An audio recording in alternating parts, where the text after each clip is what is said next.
Welcome back to 360 degrees. Yadagirigutta Sri Lakshmi Narasimhaswamy ఆలయ దివ్య విమాన స్వర్ణ గోపుర మహా కుంభాభిషేక సంప్రోక్షణ మహోత్సవ కార్యక్రమానికి అన్ని ఏర్పాట్లు చేశారు అధికారులు. స్వర్ణ తాపడమైన దివ్య విమాన గోపురం రేపు ఉదయం 11:54 మొదలు కానుంది. వానమామలై మఠం 31వ పీఠాధిపతి మధుర కవి రామానుజ జీయర్ స్వీయ పర్యవేక్షణలో మహాకుంభాభిషేక సంప్రోక్షణ జరగనుంది. అనంతరం సీఎం రేవంత్ రెడ్డి చేతుల మీదుగా శ్రీ సుదర్శన దివ్య విమాన స్వర్ణ గోపురం ఆవిష్కృతం కానుంది. దేశంలోనే అతి ఎత్తైన బంగారు గోపురంగా యాదగిరిగుట్ట ఆలయ గోపురం నిలవనుంది. రాష్ట్రంలోని మొట్టమొదటి బంగారు తాపడపు గోపురం కూడా ఇదే కావడం విశేషం. స్వర్ణ విమాన గోపురంపై నృసింహావతారాలు, కేశవ నారాయణ మూర్తులు, గరుడ మూర్తులు మొదలగు దేవతామూర్తుల రూపాలున్నాయి. ఇందుకు సంబంధించిన మరిన్ని వివరాలు యాదగిరిగుట్ట నుంచి మా ప్రతినిధి చంద్రశేఖర్ అందిస్తారు. తెలంగాణలో ప్రముఖ పుణ్యక్షేత్రమైన యాదగిరిగుట్ట శ్రీ లక్ష్మీ నరసింహస్వామి వారి ఆలయంలో దివ్య విమాన గోపురం కార్యక్రమానికి సంబంధించి ప్రతిష్టాపన కార్యక్రమానికి సంబంధించి రంగం సిద్ధమైంది. ఇప్పటికిటు గత 4 రోజులుగా పంచకుండాత్మక యాగం కొనసాగుతూ ఉంది. అది కూడా ఈరోజు ముగియనుంది. రేపు ఆ కార్యక్రమం అంటే 5వ రోజు ముగిసిన తర్వాత ఈ మహాకుంభ సంప్రోక్షణ కార్యక్రమం నిర్వహించనున్నారు.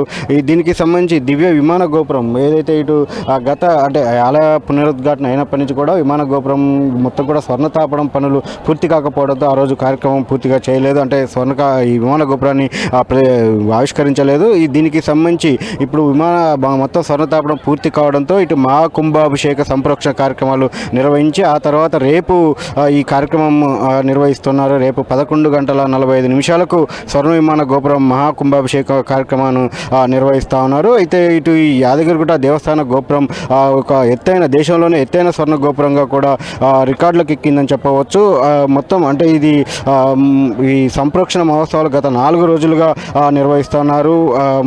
దీనికి సంబంధించి ఏదైతే గతంలో అనుకున్నటువంటి ఆలయ పునరుద్ఘాటన సమయంలోనే దీన్ని అనుకున్నప్పటికీ కూడా ఇటు భక్తుల నుంచి బంగారం పెద్ద సంఖ్యలో అంటే ఆశించిన మేరకు రాకపోవడంతో కొంతమేర దీన్ని వాయిదా వేసుకుంటూ వచ్చారు. ప్రస్తుతానికి కూడా కేవలం మొత్తం 68 కిలోల బంగారు తాపడం అనేది 68 కిలోల బంగారం అవసరం ఉన్నప్పటికీ కూడా కేవలం 16 కిలోలు మాత్రమే భక్తుల నుంచి రావడంతో మిగిలిన బంగారం అంతా కూడా దేవాలయ అధికారులే స్వయంగా దేవాలయ నుంచి కొనుగోలు చేయడం జరిగింది. కొనుగోలు చేసిన తర్వాత ఈ కార్యక్రమ పనులు వేగం అందుకున్నాయని చెప్పవచ్చు. ఇటు స్వర్ణ విమాన గోపురం ఎత్తు 50.5 అడుగులు కాగా ఇటు గోపురం వైశాల్యం 10,759 చదరపు అడుగులుగా ఉంది.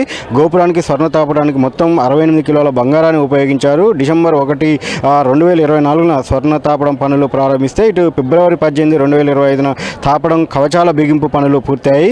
ఈ బిగింపు పనులు మొత్తం ఖర్చు దాదాపు 5.10 కోట్లుగా అధికారులు చెబుతున్నారు. ఇటు రాగి రేగులకు మరొక 12 లక్షల రూపాయలు మొత్తం దాదాపు ఇటు 70 కోట్ల మేరకు కూడా ఈ స్వర్ణ తాపడం పనులకు ఖర్చు అయినట్టయితే తెలుస్తూ ఉంది. దేశంలోనే మొట్టమొదటి ఎత్తైన స్వర్ణ గోపురంగా ఇది రికార్డులోకి ఉంది అని చెప్పి అయితే ఇక్కడ దేవాలయ అధికారులు చెప్తా ఉన్నారు. అయితే ఇటు యాదగిరిగుట్ట లక్ష్మీనరసింహస్వామి వారి బంగారు విమాన గోపురం మహాకుంభాభిషేక సంప్రోక్షణ కార్యక్రమాన్ని పాల్గొనాల్సిందిగా సీఎం రేవంత్ రెడ్డికి అదేవిధంగా మాజీ సీఎం ప్రతిపక్ష నేత కేసీఆర్కి కూడా నిన్న దేవాలయ అధికారులు స్వయంగా వెళ్ళి దాంతోపాటు సంప్రోక్షణతో పాటు ఇటు బ్రహ్మోత్సవాలు కూడా పాల్గొనాల్సిందిగా ఆహ్వానించారు. ఈ కార్యక్రమాన్ని అత్యంత వైభవపేతంగా నిర్వహించేలా ఈ మొత్తం కార్యక్రమాన్ని వైభవపేతంగా నిర్వహించేలా ఏర్పాట్లు అయితే చేశారు. మొత్తం ఇక్కడ ఉన్నటువంటి భక్తులు ఎన్నాళ్ళుగా వేసి చూస్తున్నటువంటి విమాన గోపుర దర్శనం కూడా రేపటి నుంచి భక్తులకు అందుబాటులోకి రానున్న నేపథ్యంలో భక్తులు కూడా చాలా ఉత్సాహంగా ఎదురు చూస్తున్న పరిస్థితి ఇక్కడ కనిపిస్తూ ఉంది. ఆ మేరకు పూర్తి స్థాయిలో ఏర్పాట్లు చేశారు. అదేవిధంగా రేపు ఈ సంప్రోక్షణ మహోత్సవం నేపథ్యంలో భక్తులకు దర్శనాలు కూడా నిలిపివేశారు. మొత్తం ఉదయం నుంచి కూడా సాయంత్రం వరకు ఈ దర్శనాలు నిలిపిపోతాయని భక్తులు ఎవరు కూడా అంటే కిందే మాత్రమే వాళ్ళకి తగిన ఏర్పాట్లు చేయడం జరిగింది. వాహనాలు కూడా అనుమతించకుండా దేవాలయంపైకి ఎవరైతే వస్తారో వాళ్ళకి కేవలం దేవాలయ శాఖ నుంచి బస్సులు మాత్రమే అనుమతించేలా ఇక్కడ తగిన ఏర్పాట్లు అయితే చేశారు. యాదగిరిగుట్ట నుంచి కెమెరా పర్సన్ వెంకన్నతో చంద్రశేఖర్, 10 టీవీ, యాదాద్రి భువనగిరి జిల్లా.